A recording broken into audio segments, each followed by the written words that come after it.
De tudo a seu tempo. Eu acho que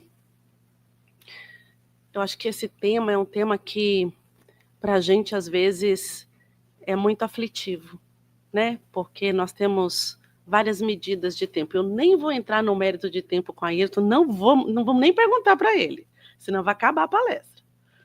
Mas a gente vai falar do tempo de uma forma especial. E eu espero realmente passar aqui as minhas reflexões, para que a gente possa refletir juntos, para que a gente possa analisar juntos como é que eu estou hoje me olhando. Todos os dias, quando eu saio de casa, eu tenho o hábito de colocar, não sei se vocês conhecem, mas deve conhecer, um áudio chamado Momento Espírita, onde ele traz mensagens diárias. E eu acabei me habituando, todo dia de manhã, vou lá, coloco a mensagem do dia. E hoje eu achei tão lindo, né, que ele fala da árvore grandiosa. E eu achei tão bonito aquele, no final, ele convida a gente a questionar assim, que tipo de árvore que você está sendo para você e para o mundo? Que tipo de árvore que você está se apresentando na vida? Depois, quando vocês tiverem tempo, dá uma... Eu achei muito bacana. Mas, vamos ao nosso tema. Tudo ao seu tempo. E aqui eu trago essa citação em Eclesiastes, capítulo 3, versículo 1. Tudo tem o seu tempo determinado, e há tempo para todo propósito debaixo do céu. E aí é que mora o perigo, né? Porque o problema é que tem um propósito debaixo do céu. Porque quando é o nosso propósito, fica mais fácil, a gente vai lá, resolve, come cru algumas coisas, come sem estar assado, mas a gente pensa que tá bom e tá tudo bem. Mas só que depois vem a dor de barriga, diarreia, vem uma série de outras coisas, né? E eu acho que aqui é que a gente tem que parar um pouquinho. Quem que citou isso? Quem que escreveu isso? Rei Salomão. Rei Salomão foi o rei de Israel eu acho que foi o período em que mais se teve harmonia dentro de um reinado, foi com o rei Salomão. E ele era um sábio, um pensador, e ele sempre colocava aí os seus pensamentos. E ele trouxe isso de uma forma que eu achei muito bacana.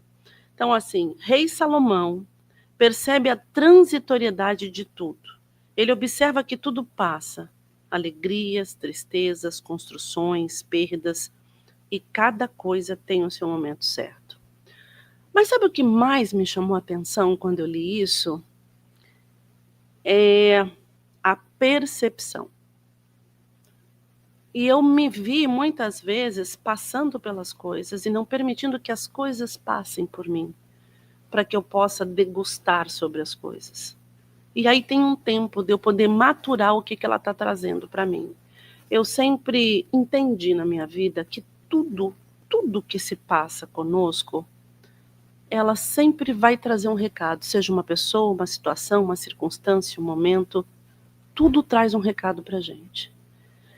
E se a gente não parar para, ou pelo menos se posicionar, que eu acho que é uma postura de perceber isso, a gente perde mensagens importantes. Ao longo do tempo eu vim pensando muito nisso, e eu percebo que eu volto nas lições, e quando eu falo assim, gente, eu passei por isso de novo, porque talvez eu não tenha dado esse tempo de percepção. Então, eu achei isso muito legal quando ele coloca, percebe a transitoriedade de tudo. Deixa eu colocar um pouquinho mais afastado. Tempo de nascer e tempo de morrer, tempo de plantar e tempo de arrancar o que plantou, tempo de matar e tempo de curar, tempo de derrubar e tempo de edificar, de chorar e de rir, prantear e tempo de dançar, espalhar pedras, juntar pedras, tempo de abraçar, tempo de afastar-se e de abraçar. Achei esse título tão linda. Eu achei esse título essa frase tão forte que eu fui entender um pouquinho mais. Depois eu conto para vocês o que eu descobri.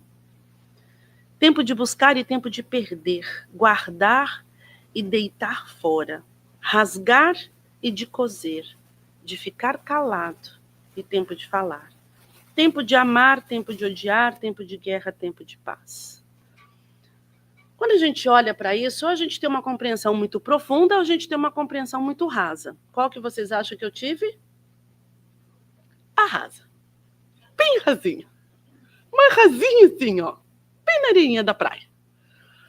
E aí eu fui entender o que é, por que ele coloca esses tempos e o que ele está dizendo sob o ponto de vista da vida, da concepção da vida. Porque isso, quando eu falo de tempo, eu falo de ciclos, eu falo de fases. E aí eu consegui trazer um pouco mais do que ele está trazendo aqui, né? Nesses versículos, a profundidade. Ainda no nível mediano, tá? Mas eu queria convidar vocês para a gente fazer aqui como que eu consigo traduzir isso no nosso dia a dia, nos ciclos em que a gente vive, porque tudo a gente vive ciclos, tudo tem o seu tempo, né? A começar por nós, que a gente tem o ciclo da vida. A gente começa enquanto bebezinho, passa todo esse ciclo, e aí eu consegui fazer aqui uma leitura um pouco mais aprofundada, que me deu aí a clareza de eu entender, de eu localizar esses tempos. Então, quando ele fala infância, nós passamos pela infância, no versículo eu localizei o tempo de nascer. E numa visão espiritual, é o recomeço espiritual, é o aprendizado inicial. E esse aprendizado inicial, a gente pode se colocar enquanto espírito, que são as encarnações que nós estamos passando, então ainda a gente está na fase da infância, ou até mesmo enquanto personagem, que é o que a gente está vivendo hoje. E muitas vezes a gente passa por determinadas coisas onde eu tenho um recomeço. Vou dar um exemplo. Todos aqui nasceram aqui, com exceção esses pequenos. Não, viemos para cá. E ao chegar aqui, a gente renasceu. Você concorda comigo? Tive que aprender a língua. Tive que... Como é que eu faço para pedir comida? Né? Eu tive coisas que eram elementares, que eram básicas. Aonde eu morava, que eu nadava de braçadas. E aqui não. Né? Eu falo mais do que o homem da cobra. Então, imagina para mim como foi difícil eu querer chegar em algum lugar e falar alguma coisa. Como é que é mesmo? Eu lembro uma vez que, logo quando eu cheguei aqui, eu queria... Uma pessoa falou para mim, você está muito bonita hoje. E aí eu... que será que ela falou? Depois de 2 horas, agora eu sei. E eu queria voltar para falar, para agradecer, e já foi tarde, né? Mas é o tempo. Esse é o nosso tempo. E a infância é assim. Você vai aprendendo, você precisa de vários estímulos para que você possa aglutinar, que você possa acomodar um conhecimento. A adolescência é tempo de plantar. Formação de valores e primeiras escolhas. Não é isso?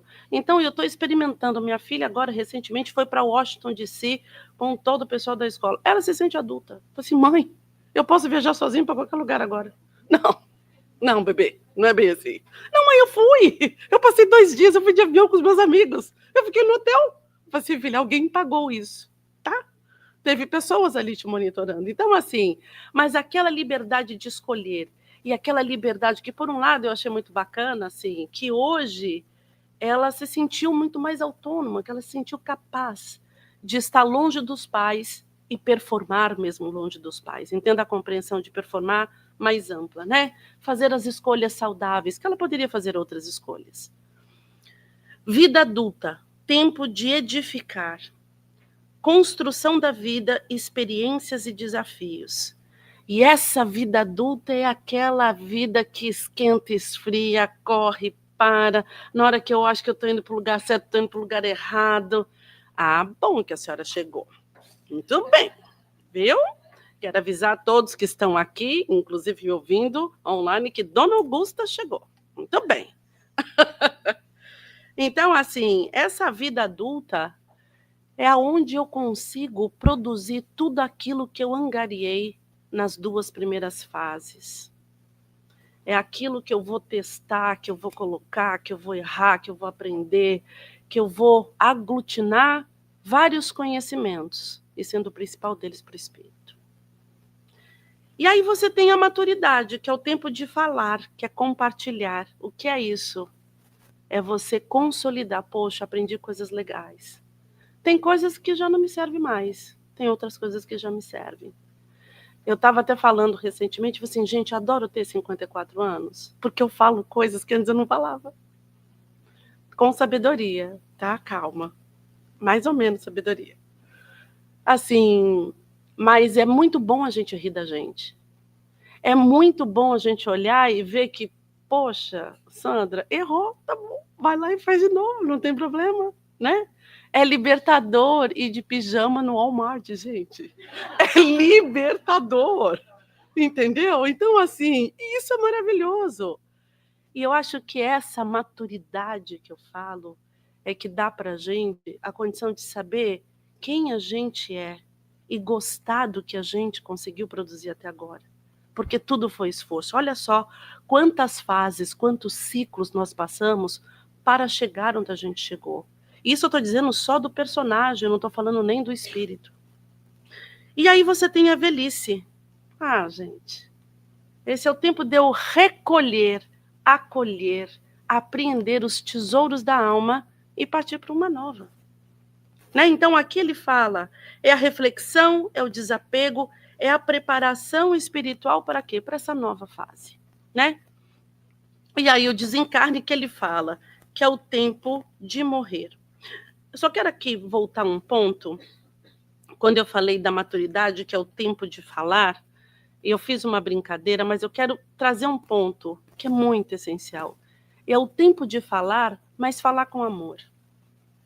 Porque, assim, as verdades podem ser ditas, mas de que maneira que eu posso dizer essa verdade? Então, acho que essa frase, que é ter razão ou ser feliz, eu acho que isso define a maturidade. Eu quero ser feliz, eu quero gerar felicidade para outra pessoa. Então, a melhor comunicação não é aquela que eu produzo, mas é como o outro entende. Então, quando eu tiver essa preocupação do outro, poxa, eu tô conseguindo ser madura nesse quesito, tá? E o desencarne que é o tempo de morrer, mas é o tempo da gente se renovar também, né? Lembrando que morrer é um capítulo da vida. A gente não pode esquecer isso nunca. Então, é um ciclo que se fecha, mais fortalecido, mais robusto para um novo ciclo que se vem. E a gente tem os ciclos da natureza. E olha que bacana que esse versículo de Eclesiastes também se compreende aqui. Nos ciclos das estações, que a gente tem a primavera, o verão, o outono e o inverno. Primavera, tempo de plantar, que é o renascimento, o recomeço, e é a esperança. O verão, tempo de edificar, que é a força, o sol, o brilho, praia, vamos lá, né? É aquela energia, aquela vitalidade. Eu estou no pique de tudo que eu já consegui. Então, assim, pensa que primavera é uma coisa mais. É o florir, é o mais inocente, é o mais gostoso, é mais brando. Aí vem o verão, que é mais quente, é mais forte.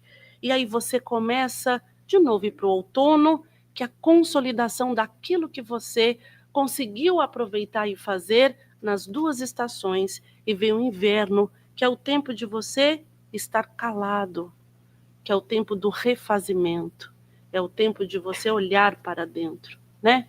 Então, assim, você olha que tudo combina, as cores são mais fechadas, as comidas são mais quentes, porque tem que gerar mais calorias.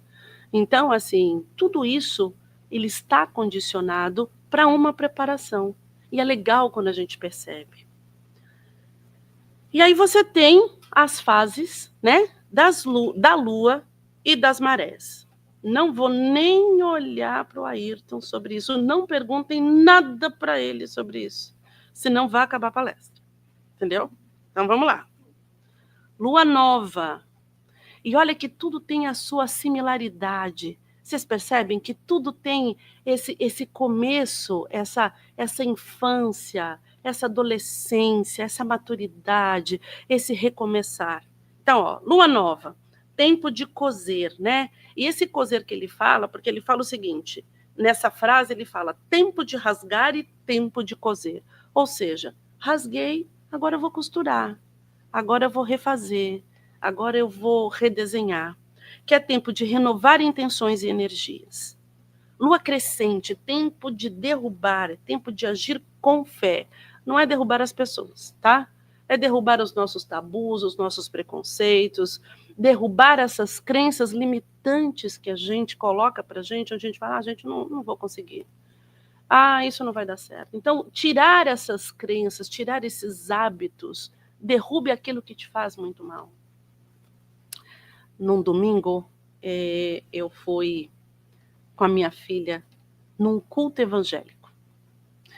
E eu achei tão bacana, porque o pastor falou que você tem como reconhecer quando você faz bons hábitos e maus hábitos. E ele deu lá 3 frasezinhas que você pode se perguntar: aquilo que você está fazendo está levando para o caminho que vai até Deus? Aí eu já pensei em algumas coisas que já estava meio desviando assim, né? Aí a segunda: isso que você faz hoje agrada as pessoas que estão à sua volta? Isso que você está fazendo impacta de alguma forma a sociedade? Ou a comunidade onde você vive? É tão simples. E eu não tinha parado para pensar nisso. E eu pensei em alguns hábitos que eu já vejo que eu já podia fazer diferente. Então aqui é isso, é derrubar essas possibilidades para que a gente possa crescer, a gente possa se renascer em coisas melhores. Lua cheia, tempo de buscar, tempo de colheita, de abundância, o sol. Vamos pegar, vamos lá, vamos buscar tudo aquilo que está à nossa disposição. Minguante, tempo de curar. É encerramento do ciclo e a limpeza espiritual. Ou seja, eu começo com a lua nova, eu termino com a minguante, eu termino com o desencarne, eu termino com o inverno. E as marés, que a gente, influenciadas pela lua, claro, você tem aí essas 2 fases, que ela acompanha essas 2 primeiras, e a maré baixa acompanha determinadas fases, outras fases da lua. Então, quando eu olho, tudo tem seu ciclo, tudo tem seu tempo, porque tudo precisa de uma maturação. E aí Emmanuel diz assim: tudo ao seu tempo, conforme ensina o Eclesiastes. A semente não produz sem a estação própria, e o fruto não amadurece antes da floração. A gente nunca viu a natureza, o que você compreender de natureza, dando piti porque ele quer fazer alguma coisa antes da hora. Eu nunca vi uma mangueira dar manga em fevereiro, aqui na Flórida. Eu nunca vi. E eu nunca vi ela emburrada porque ela não deu a manga, né? Também nunca vi nenhuma pitangueira falar: esse ano, me desculpa, meu bem, vocês vão ver pitanguinha aqui não. E aí a gente percebe o seguinte: a natureza, ela é uma grande professora. Eu tive a oportunidade, minha mãe morou em Angra há muito tempo, e eu ia visitá-la. E lá sempre tinha lá uns pescadores, e eu achava tão bacana que ele fala assim: respeita o mar, respeita o mar. Hoje não é dia para entrar no mar. Hoje tá bom para entrar no mar. Mas eu quero. Não, a gente tem que aprender a respeitar o mar. E isso sempre ficou assim: olha o cuidado, olha a sabedoria. Então, assim, e a gente tem que saber respeitar também o nosso tempo de aprender, o nosso tempo de exercitar. A gente tem que olhar para dentro de nós e entender assim, aonde é que nós estamos, qual é essa parte, que fruto que eu preciso dar e se ele está pronto para realmente a gente extrair o melhor que aquele fruto pode dar. E aí tem o fator que é o essencial para a gente, que é esse aqui, que é o tempo de Deus. Aqui eu estou dizendo que é o tempo, mas a gente tem 2 tipos de tempo: o nosso tempo e o tempo de Deus. E aí eu trouxe até uma parábola bonitinha, só para a gente entender se a gente se encaixa dentro dessa parábola. Um homem orava insistentemente: Senhor, para ti, 1000 anos são como um segundo, não é? Deus respondeu: sim, meu filho. O homem animado continuou: então para ti, 1 milhão deve ser como 1 centavo, tá certo? Sim, meu filho. Então, o senhor me dá 1 centavo? Aí Jesus respondeu: sim, meu filho, mas você espera um segundo. E é bem isso, né? E esses somos nós, né? A gente faz esses pedidos e Deus sempre vai atender, mas no tempo em que a gente consegue, de fato, receber cada centavo, no segundo que ele achar que é interessante, né? Então, muitas vezes, esse é o tempo que nos corrói, né? E às vezes a gente quer apressar algumas coisas. Então, o que eu percebi? Eu vou tomar por mim. Quando tudo está muito bem, está ótimo. Minha relação com Deus está perfeita. Eu falo que eu sou obediente. Eu falo que se Ele falou, porque eu tenho que agir, que eu tenho que fazer dessa forma. Mas aí, quando alguma coisa foge do meu controle, quando as coisas começam a me deixar frágil, quando a gente se vê frágil, toda a crença que nós temos, ela também fica frágil. Essa crença, não, eu não consigo fazer isso. Não, eu não. E aonde está essa crença? E acho que aqui é o momento da gente, eu começo a perceber que todas as vezes que eu me vejo em posição de fragilidade, é Deus falando para mim. Esse é o momento de você exercitar a fé que você diz que você tem. Porque invariavelmente, gente, a gente frágil ou não frágil, as coisas passam. Eu já comentei aqui com vocês, e vou falar de novo, quando eu era muito jovem, às vezes eu passava por alguns problemas que para mim eram tão sérios, que eu tinha medo de dormir, porque eu achava que eu não ia viver no dia seguinte. Tamanho eram os problemas, assim, meu Deus, eu não vou conseguir acordar. E aí a vida mostra que você acorda, que você olha, que sempre fecha-se uma porta, mas abre-se 2 janelas, às vezes uma porteira, às vezes um portal. E mesmo assim, a gente ainda insiste em dizer que nos momentos mais frágeis, eu me sinto abandonada. A semente lançada à cova escura chorou. Atormentada, indagou por que motivo era confiada assim ao extremo abandono. Entretanto, em se vendo transformada em arbusto, avançou para o sol, se fez árvore respeitada e generosa, abençoando a terra que isolara no seu seio. Isso é um texto que tem no livro Fonte Viva, e eu achei muito proprietário.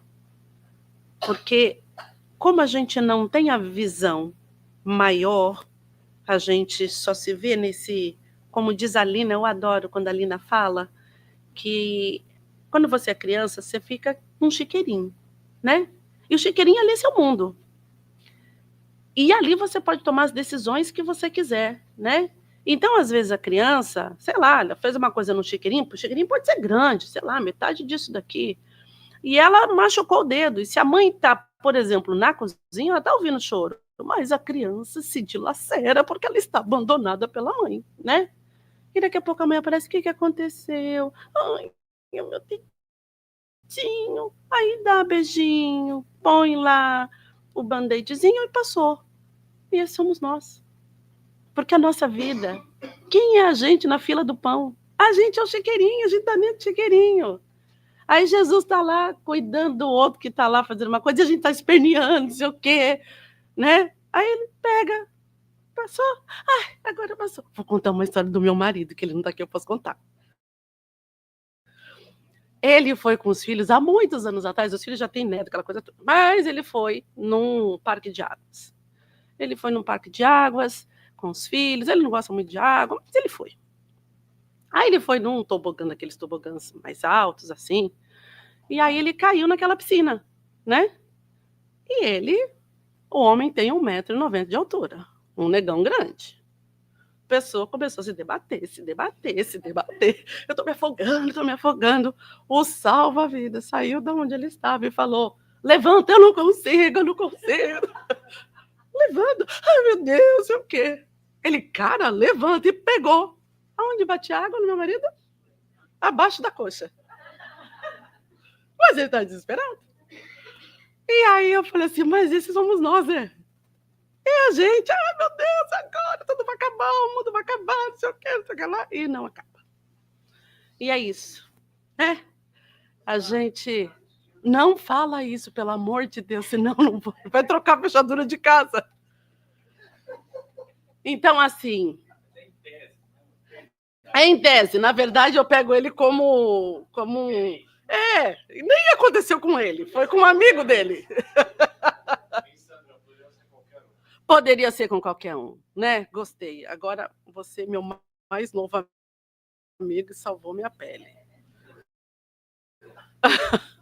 Mas a ideia aqui é que a gente se afoba muito rápido, né? E a gente precisa aprender, e eu digo que nós precisamos aprender a confiar naquele que está te moldando, aquele que está te dando as ferramentas para te forjar para o melhor. Tem um filme muito bonitinho chamado A Forja. É muito bobinho, mas ele tem ensinamentos muito legais. A Forja. E é um filme gostoso, eu vi com a minha filha, porque é a história de um menino que ele se propõe a se forjar, né? E é muito legal quando você... E as escolhas, porque tudo está precedido das escolhas, como que eu olho para aquela situação. A situação não muda. Quem muda somos nós perante aquela situação. E aí que torna tudo diferente. E aí é que você vê que as ferramentas estão disponíveis, porque se tem um cara que jamais vai te desamparar, é aquele que está lá em cima. E ele vai te dar todas as ferramentas, mas só que é uma parceria, e às vezes a gente quer que ele faça 90%, 98%, a gente 2%. E nem os dois, que às vezes ele até aceita, tá bom, eu faço 98%, você faz os 2%. Ainda você chora e vai arrastando, porque os 2 ainda você não está querendo fazer. E esses somos nós, mas é um processo de aprendizado. E às vezes a gente quer coisas que não estamos preparados para poder receber. E aqui, finalizando, nesse mesmo texto do livro Fonte Viva, ele fala: nada se realiza aos saltos. Na pauta da lei divina, não existe privilégio em parte alguma. Então, não adianta você negociar com Deus. Né? Então, assim, você negociar com Deus é você negociar com você mesmo, porque não tem nem eco para ele. É como uma criança pedindo para bater no irmão, porque o irmão machucou o dedinho. Eu sempre tive essa visão de Deus, às vezes, né? Você não tem, mãe, ele puxou meu cabelo, mãe, não sei o quê. Ele não vai poder fazer absolutamente, ele não vai punir, ou ele, aos seus olhos, como você gostaria que tivesse aquela punição, porque você ainda é muito pequeno para entender o que é justiça. Então, por que eu vou dar uma faca ou aceitar que meu filho fique com uma faca na mão se ele não sabe como conduzir? Então, ele diz assim: enche-se a espiga de grão em grão. Desenvolve-se a árvore milímetro a milímetro. E esses somos nós. A natureza não dá saltos. E nós também não. Passamos, às vezes, por dores dilacerantes. Essas dores nos curam. São essas dores que nos fortalecem. Passamos por momentos maravilhosos, esses momentos que chancela a oportunidade que podemos ter de ser felizes, que nos chancela a possibilidade de que há em nós coisas tão boas que a gente pode viver e sentir. E nós precisamos de tudo isso. Que aí a gente vai se fortalecendo, a gente vai criando musculatura espiritual. Trago um exemplo que para mim é o exemplo mais puro que eu percebo de uma perfeita parceria dela com ela mesma, do entendimento de um propósito maior. Joana de Cusa, ela diz para Jesus, com lágrima nos olhos, permite que eu te siga, estou cansada da minha vida, da amargura do meu lar. Ela tinha um marido muito difícil, muito difícil. E ela sempre foi fiel lá aos seus propósitos, sempre fez da forma de como deve ser feito aquele tempo. E ela foi lá, deixa eu te seguir, deixa eu buscar esse caminho, que é um caminho que eu acredito, eu quero seguir você, Jesus. E Jesus diz, compassivo, Joana, não te afaste do céu que te confiou a dedicação. Teu marido é o campo onde deve semear, e tua tarefa agora é amá-lo, ainda que ele não compreenda o teu amor. Todos nós recebemos os nossos pacotinhos de desafios. Sem desafios, a gente não consegue progredir. Ainda é dessa forma que a gente aprende. Ainda é dessa maneira que a gente tem que olhar para os desafios maiores. Eu não estou dizendo aqui que eu tenho que pegar aquele traste que tem em casa, vou ter que conviver com ele pro resto da vida. Não é isso que eu estou falando. Mas é importante que a gente olhe, eu posso ter um desafio no meu casamento.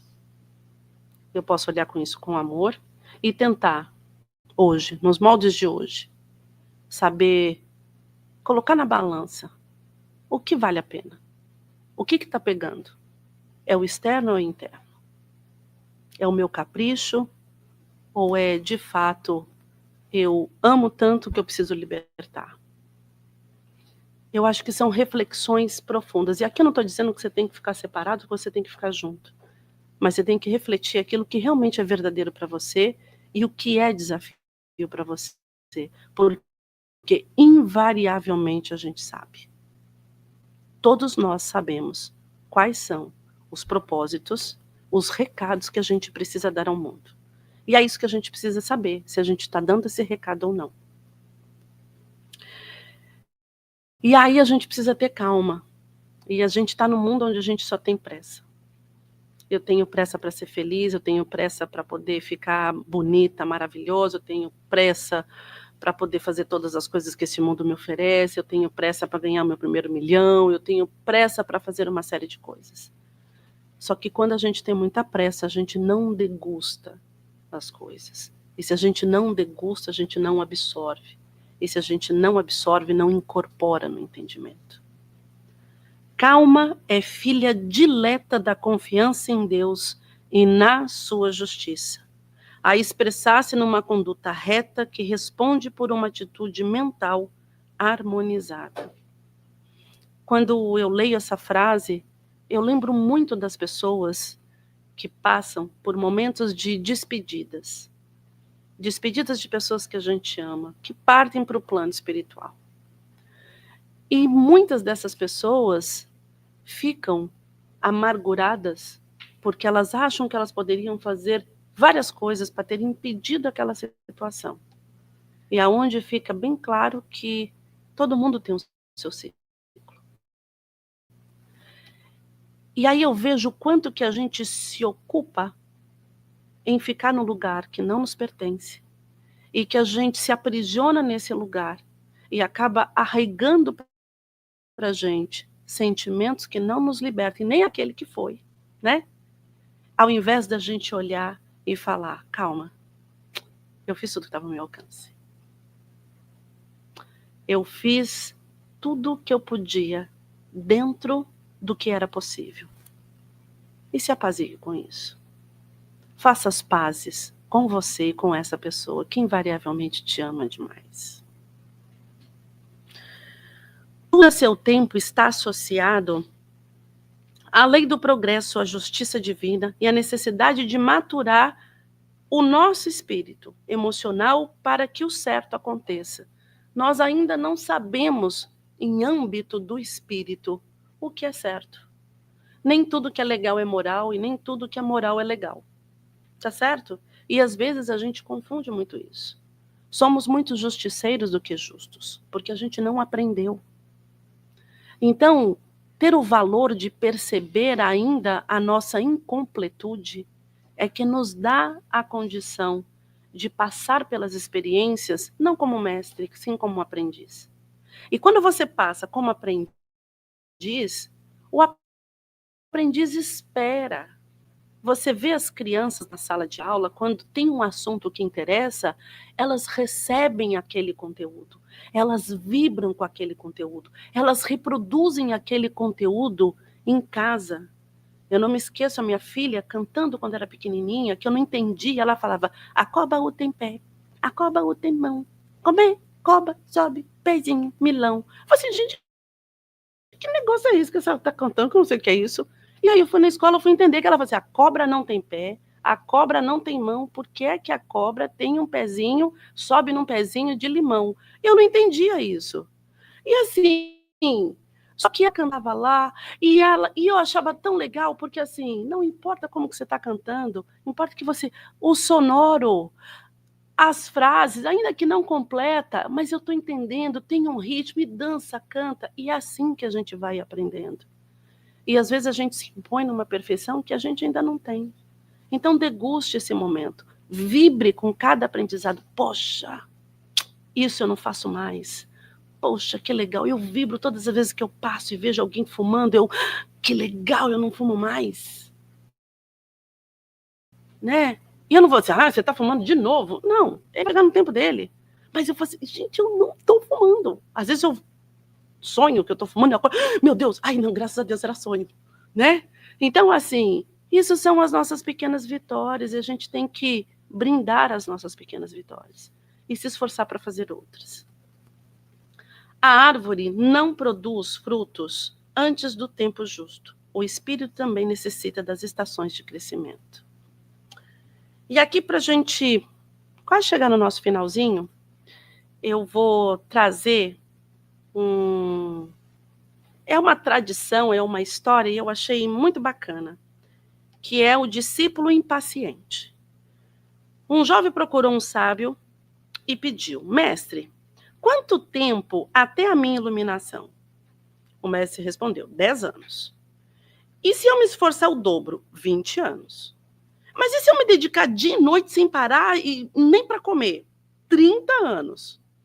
O jovem ficou confuso, mas por mais que eu me esforce, significa mais tempo? O mestre sorriu. Para quem corre demais e tropeça no próprio, para quem corre demais, tropeça no caminho. O tempo da sabedoria não se força, se vive, se degusta, né? E aqui eu quero finalizar com uma música que eu gosto muito. Vou pedir para você apagar a luz, por favor, Rô. Apaga outra. Eu espero. Eu só estava tentando falar que era... Ok, tem seu tempo, é verdade. Olha só, eu vou ter que fazer... Gente, vamos fazer a palestra tudo de novo, tá? Essa música chama Paciência. E, Walter, eu vou pedir para você colocar aí.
Ele é o mensageiro de Deus quando a fé parece cansar.